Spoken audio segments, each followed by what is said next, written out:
Zat Hashem, today in Masechet Megillah, we're going to learn Yud Zayin Amud Aleph 17a. We're going to start the bottom of Tet Zayin Amud Bet at the second to last line. Amar Rabba, Amar Rav Yitzchak Bar Shmuel.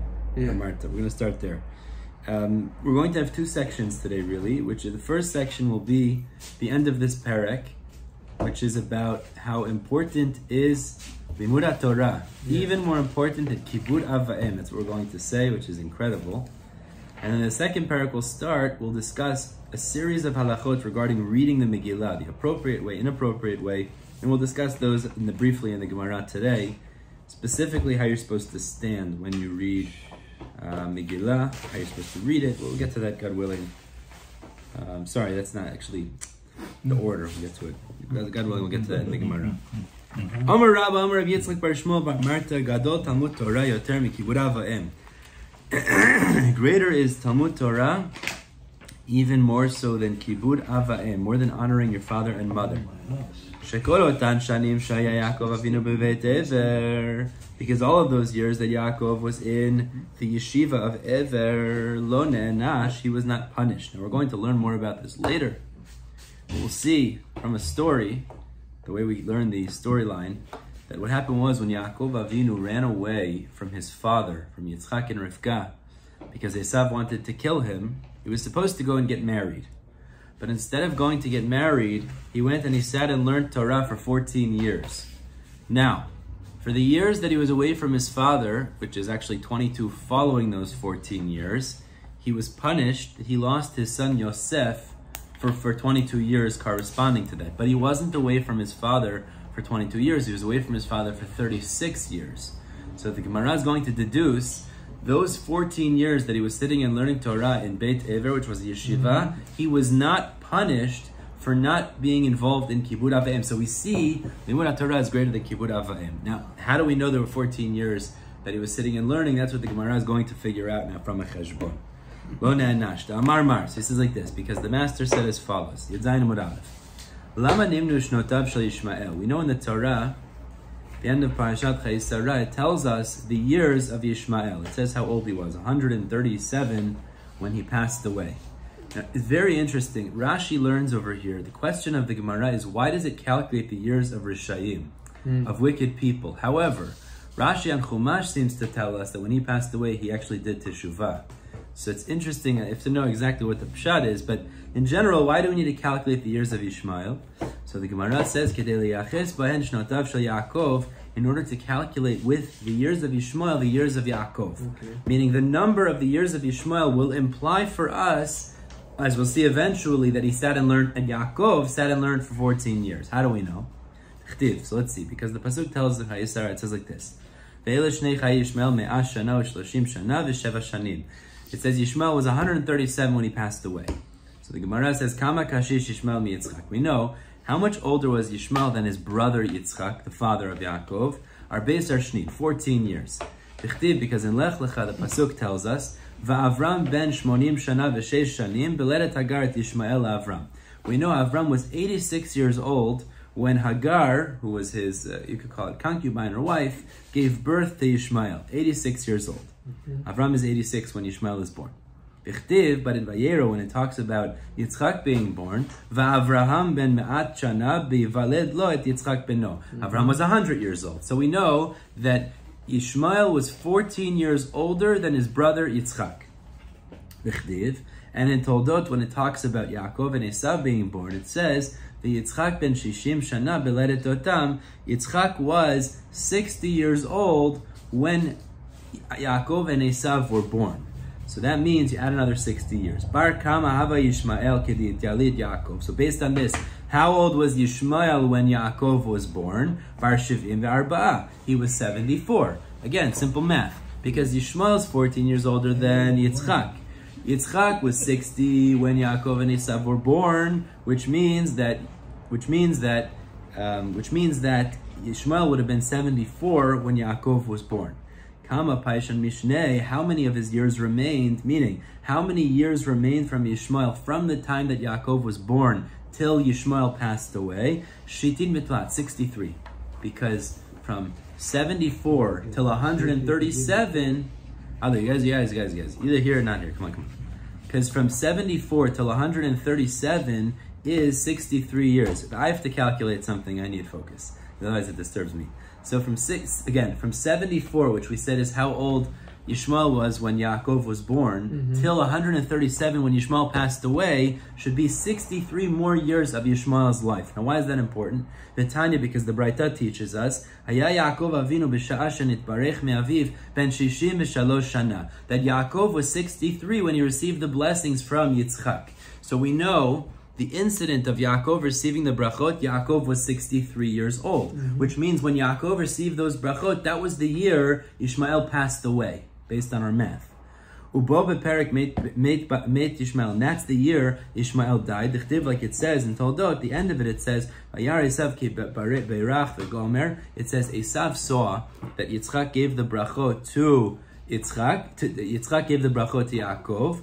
Vayelech Esav el Yishmael, so Esav went to Yishmael, vayikach et machalat bat Yishmael achot nevayot. Now the pasuk says he married, Esav went, he saw that his wives were not fitting in the eyes of his father Yitzchak. So now this is what he did. He went to marry a daughter of Yishmael. Now really what he should have done was divorced his wives that were inappropriate and then maybe marry a righteous woman. But instead, what he did was he just added on other wives, which was inappropriate. But the pasuk says Esav went and he married the daughter of Yishmael, who was the sister of Nevayot, which was the sister of the son of Yishmael. So the Gemara says, Memashma shene'emar bat Yishmael. If it says it was the daughter of Yishmael, eni odea she'achot Nevayot. Of course I know it was the sister of Nevayot. Meaning, why does it have to say who her father was and who her brother was? So Melamed, it teaches us shekitsha Yishmael vamet. What happened was that Ishmael actually gave her over for Kiddushin, the first step of marriage, but then Ishmael, the father, died. So the brother of this girl ended up marrying her off. He brought her to the chuppah. That's why it mentions it. But the point you see from there is the same year that Yaakov got the brachot and ran away from his father's house is the year that Yishmael passed away, which makes sense based on our calculation because Yaakov was 63 and this was the end of the life of Yishmael as well. So Shitin Mitlat. Now, let's move forward. So let's say Yaakov is 63 when he received the brachot, which we've just calculated. Again, that's why it brings the years of Yishmael to tell us Yaakov was 63. Now we know that Yaakov, the next incident we know about is that Yaakov goes to Haran. He marries Rachel and Leah there. Yosef is born after 14 years in Haran. We know that. So the Gemara says like this, Shitin Mitlat, 63, Ve'arbesar, plus 14, Ad Mityaled Yosef, until Yosef is born, Hashiv'in V'sheva. That would put Yaakov's life at 77. Which means Yaakov, based on our simple calculation, should be 77 when Yosef is born. The Chtiv in the pasuk tells us this is in Miketz. I mean, this is now fast forward in the story. So based on what we said so far, if you take the psukim at face value, Yaakov should have been 77 when Yosef is born. And the pasuk tells us, now fast forward, when Yosef becomes viceroy in Egypt, it says, V'Yosef ben shloshim shana ba'amdo lifnei Paro. Yosef was 30 years old when he stood in front of Paro. So that means, if you add this on to Yaakov's life, that means when Yosef became the viceroy of Egypt, Yaakov should have been 107, exactly. Excellent. Hamea v'sheva means Yaakov should have then been 107. Now, from that point till they met up again, you had 7 years of plenty and 2 years of famine. So Sheva Tisav'a, Vitarti de Kafna, 7 years of plenty and 2 years of famine. That means 9 more years added on, should be 116. It means when Yaakov and Yosef meet up, Yaakov should have been 116 years old. Ha-meya v'shitzar, 116. The problem is, in Vayigash, when it says they meet up, Vayomer Paro Yaakov, we actually spoke about this once. Paro said to Yaakov, Kamei yemei shnei chayecha. We know there's this meeting between Paro and Yaakov. Paro says to Yaakov, Mefarshim explained he looked very old. So he said, how old are you? So Vayomer Yaakov Paro, Yaakov said to Paro, Yemei shnei megurai shloshim u'ma'at shana, I'm 130 years old. The problem is, Meya v'shitzar havin, he should have been 116. So the Gemara says it must be that there's 14 years that are unaccounted for. Meaning there were 14 years in middle that we didn't account for. And based on tradition, we know those were the 14 years he sat and studied Torah in Beit Ever, in the yeshiva of Ever. Now, why is that important? Shma Mina, L'Shma Mina, Arba Esrei Shnin, the 14 years, the Haba Beit Ever, Lo Chashiv Lahu. It wasn't included in the count. Titania, as the Braita explains to us, Haya Yaakov Beit Ever Mutman Arba Esrei Shana, that Yaakov was sitting, hiding and learning Torah in the yeshiva for 14 years. Some take out these next words. Ever met. La'achar sheyarad Yaakov Avinu la'aram na'arayim shtei shanim. After Yaakov went to Aram Na'arayim, to Haran, for 2 years, met Ever passed away. Yatsa misham ubalo la'aram Na'arayim. Change the gersel a little bit. But then he went to Aram Na'arayim. Nimtza, it turns out, Kishamad al HaBe'er, that when Yaakov reached Haran and he met up with Rachel for the first time, he wasn't 63 like our calculation made, but rather, Ben Shiv'im V'Sheva Shana, he was actually 77 years old. So the point that we're going to make now is like this. We know that Yaakov was punished for all the years that he was away from his father, that he didn't do Kibud Av Va'em. But he was actually away from his parents for 36 years. And he was only punished 22 years that Yosef was taken away from him. So you see, the 14 years that he was sitting and learning in yeshiva, he was not held accountable for. So you see from this, greater is Torah study than Kibud Av Va'em. How do we know he wasn't punished for those years? The Tanya, as the Braita teaches us, Nimtza Yosef shepiresh me'aviv 22 shana. The Braita says Yosef separated from his father for 22 years. Kishem shepiresh Yaakov Avinu me'aviv, just like Yaakov separated from Yitzchak for 22 years. The problem is the Yaakov tatin v'shita avyan. Yaakov separated from his father for 36. It must be those 14 that he was in the Beit Midrash of Ever, he wasn't punished. So the Gemara says, but wait a second. I understand your cheshbon. 22 years after the 14. But sof, the Gemara says, at the end of the day, the Beit Lavan, Esrin Shnin Havin. Really, if you calculate, there was only 20 years that Yaakov was in the house of Lavan. Where do we get 22 from? So the Gemara says, Al Mishum de Ishtai Be'orcha Tartin Shnin. What happened was, when he traveled back from the house of Lavan to Eretz Canaan, to travel back to his parents, he traveled for 2 years. Tanya, like the Braita teaches, Yatsa me Aram Na'arayim. He went out of Aram Na'arayim, Ubalo leSukkot. He came to a place called Sukkot. V'asa sham 18 chodesh, and he spent 18 months there. Shene'amar, like it says in Vayishlach Yaakov nasa Sukkota. He traveled to Sukkot. Vayiven lo bayit. It says he built a house. Ulemikneu asa Sukkot. So it says he built a house, which is something that we would use in the winter, because it's a real structure from the protection from the cold. But it says for his cattle he made Sukkot. Now Sukkot are structures that are less permanent. Those are things that people would use in the summer. Ubebeit El asa shisha chodoshim. And in Beit El he spent 6 months, ve'ikriv zvachim, and he brought korbanot. So let's check this out. It says that he spent Bayit, one second. Yeah, Bayit was for Bayit was for the winter. Sukkot is 2 times in the summer, because these were summer homes. That would be a total of 6 months plus 18 months. One second. Sorry, one second. Yeah, 6 months. 18 months at Sukkot and 6 months at Beit El. And then 6 months in Beit El. It means you have the winter plus 2 summers plus 1 more 6-month period. So that would mean a total of 2 years.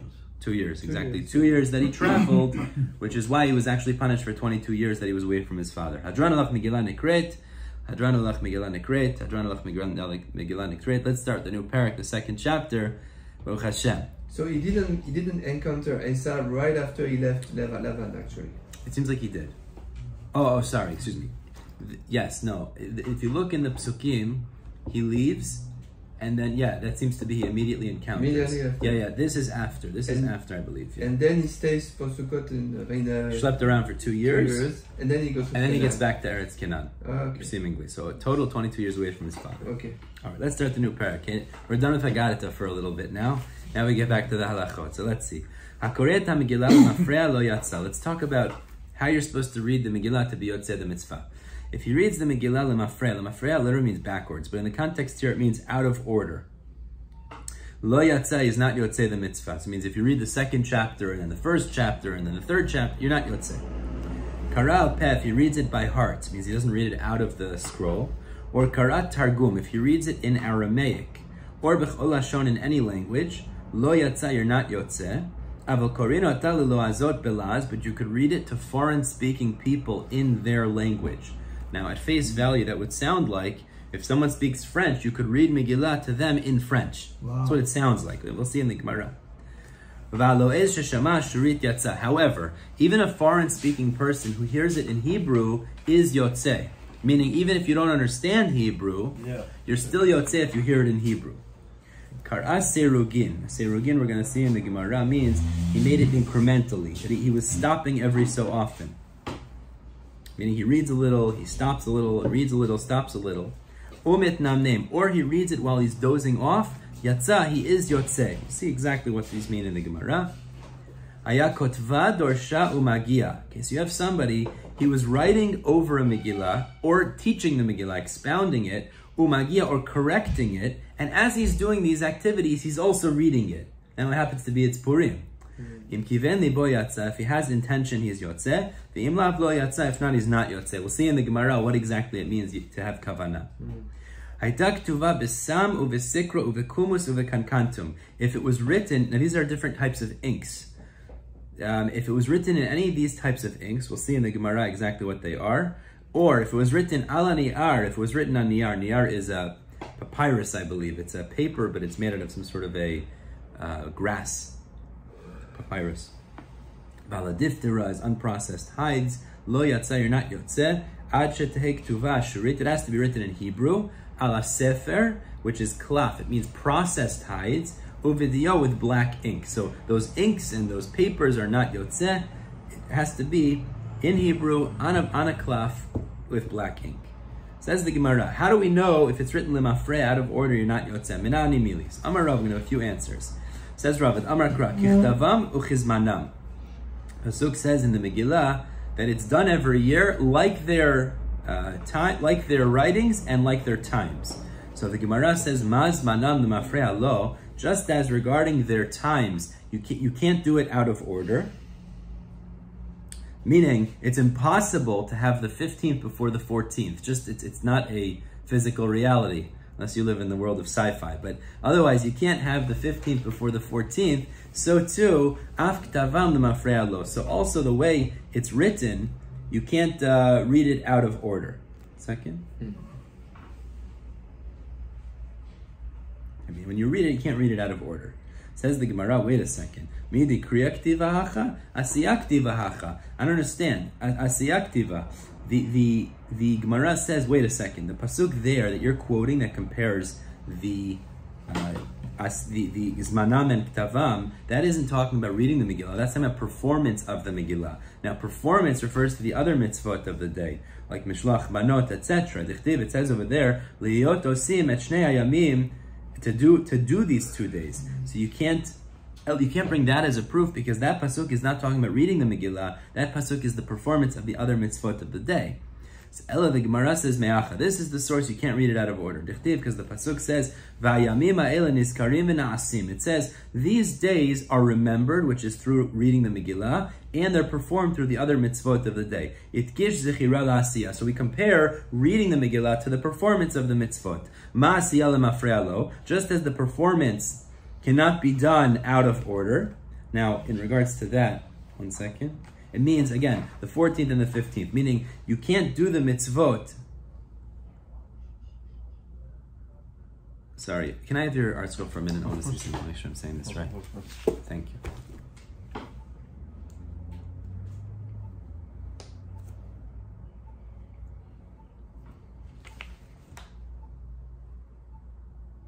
Yeah. Okay, fine. Meaning just as in terms of the performance, you can't do the 14th before the 15th. It's just not a physical reality that exists. Af zechira lemafrei alo. So too, as the psukim compare, the zechira, the mentioning, which is reading the Megillah, can't be done out of order. It means you have to read it in the order that it's meant to be. Whose opinion is it? This is Rava. Rava was explaining. Rava, okay. Yeah. Seemingly, means or it has two sources. Right, so the first source is refuted because the first source seems to imply that the mitzvot of the day need to be done in order, but that only refers to the physical actions. The reading isn't indicated by that. So I give you the second source. The second source backs it up because it says now that we know that the mitzvot of the day need to be done that way and they're compared to the reading, so the reading also has to be done in its appropriate order. So Tana, the Braita says like this. We'll finish off with this for the day. Tana, the Braita says like this. V'chein b'Hallel, it's the same thing with Hallel. It means there's certain days where you're supposed to say Hallel, and on those days you can't read Hallel out of order. It has to be done in order as it's set up. V'chein b'Kriyat Shema, the same thing with saying Shema, u'v'tfilah, as well as with Tfilah. All of these things need to be done in the order that they're set up. You can't do it out of order. So let's just start one of them, and then we'll do the rest tomorrow. Hallel minal. How do we know Hallel has to be done in order? So Rabba says because the pasuk tells us in Tehillim. It says Mi mizrach shemesh ad mevo'o. One of the psukim we say in Hallel is from the rising of the sun, where it's in the east, until its setting, which is in the west. So from this we deduce, just as the sun always rises in the east and sets in the west, it's more like a allegorical reference, I guess you could say, so too Hallel has to be done in the appropriate order.